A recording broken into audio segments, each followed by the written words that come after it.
আসসালামু আলাইকুম এভরিওয়ান, কেমন আছো তোমরা সবাই? আশা করি তোমরা সবাই অনেক ভালো আছো। আমিও খুব ভালো আছি। তো সবাইকে জানাই ঈদ মোবারক। কেমন করে সবাই ঘুরছো জানিও। তো দেখো এখানে এখন কোরবানির নামাজ পড়ে এসেছে, কোরবানির সময় হয়ে গেছে। তো লাস্টবার একবার গরুকে দেখতে এসেছি। আজকে সত্যি কথা বলতে মানে এতটা খারাপ লাগছিল বলে বোঝাতে পারবো না। গরুটাকে কিভাবে টেনে হিঁচড়ে নিয়ে যাওয়া হচ্ছে মানে কোরবানি করার জন্যে। ও রীতিমতো ওর চোখ দিয়ে মানে পানি বার হচ্ছে। ও মা মা করে কাঁদছিল। তো আমি না দেখতে পেয়ে চলে এসেছি। সত্যি কথা এত কষ্ট হচ্ছিল। তো আলহামদুলিল্লাহ কুরবানিটা খুব ভালোভাবে সম্পন্ন হয়েছে। তো আমি উপরে চলে এসেছি। চলো দেখাই কালকে রাত্রে আমাদের মানে কি কি রান্না হয়েছে। কালকে রাত থেকে ভাবছিলাম ব্লগটা স্টার্ট করব, কিন্তু হয়ে ওঠেনি কাজের চাপে।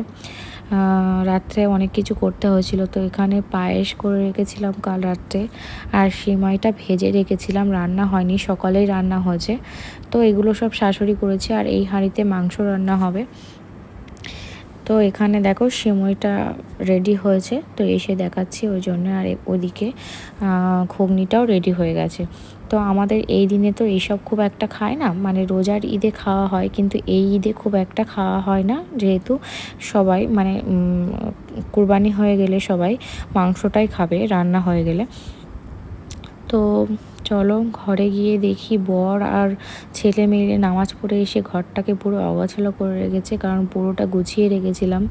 তো কি অবস্থা করে রেখেছে, মাথাটা এত গরম হয়ে গেছিলো কি বলবো। লাস্টে এক বাটি তরমুজ কেটে তাই খেয়েছি মাথাটা গরম হয়ে গেলে।